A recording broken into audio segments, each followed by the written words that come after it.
Hello दोस्तों, मैं आपका दोस्त आपका लीगल कोच फरहान अख्तर। दोस्तों, आज मैं आपसे कुछ ऐसे पॉइंट बताऊंगा जिसको आप अगर सुन के समझ लेते हैं तो आप टैक्स में भारी छूट ले सकते हैं। ज्यादातर तो लोगों को यही मालूम है कि एलआईसी यानी जीवन बीमा से ही खाली छूट मिलती है 1.5 लाख तक, लेकिन और भी बहुत सारी चीजें हैं जो आपके टैक्स के बोझ को कम कर सकती हैं। दोस्तों, तो बिना रुके चलिए आगे बढ़ते हैं, लेकिन आगे बढ़ने से पहले अगर आपने चैनल को सब्सक्राइब नहीं किया है तो प्लीज कर लें, और अगर वीडियो अच्छा लगता है तो ज्यादा से ज्यादा इस वीडियो को शेयर करें ताकि और लोगों को भी जानकारी हो सके।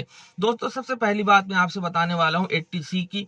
ज्यादातर लोग यही समझते हैं कि ये सिर्फ जीवन बीमा पॉलिसी को लेकर के है, लेकिन इसके अलावा भी बहुत सारी चीजें इस सेक्शन में कवर की गई हैं, जैसे कि ईपीएफ, पीपीएफ और टैक्स सेवर म्यूचुअल फंड होते हैं, एलआईसी होती है, या कुछ ऐसे इंश्योरेंस पॉलिसीज होती हैं जो 80C के तहत प्रावधानों को फॉलो करती है। तो उसमें आप मैक्सिमम कितना ले सकते हैं टैक्स छूट? 1.5 लाख तक मैक्सिमम टैक्स छूट ले सकते हैं। ठीक है, इसके अलावा कौन सी बातें हैं?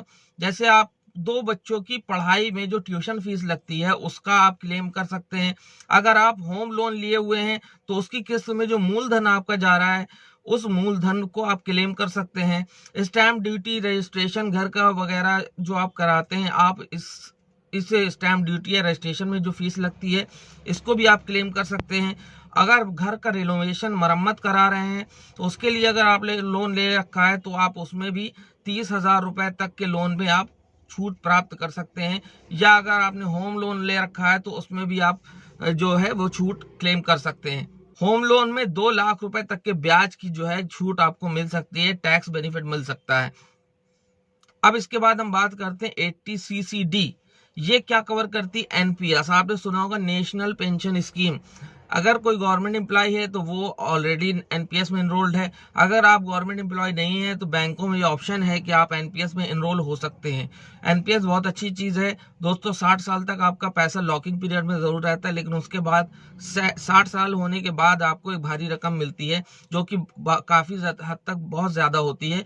तो ये जो एनपीएस में आपका जो कट रहा है शेयर, ये भी आप टैक्स बेनिफिट इसका ले सकते हैं 80CCD सेक्शन के तहत।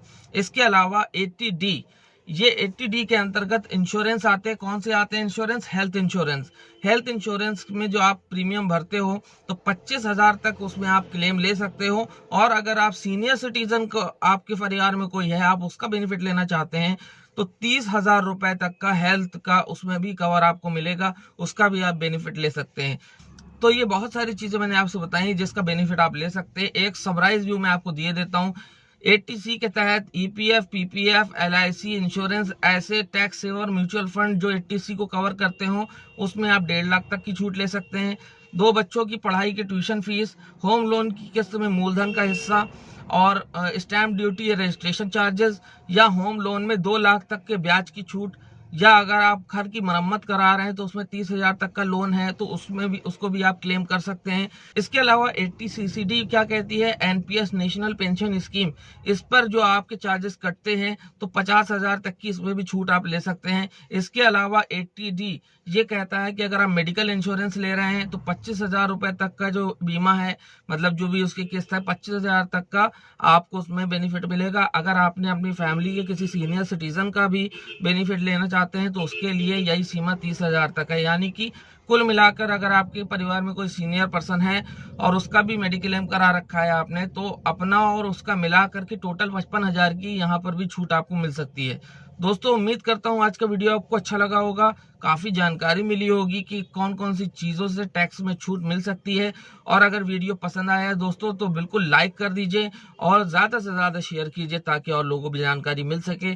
आपने चैनल अगर सब्सक्राइब नहीं किया है तो सब्सक्राइब कर लीजिए और कमेंट करके और भी चीजें हमसे पूछें, हम आपके सवालों का जवाब देने की पूरी कोशिश करेंगे। दोस्तों, मैं आपका दोस्त फरहान एक बार से फिर हैव अ ग्रेट डे।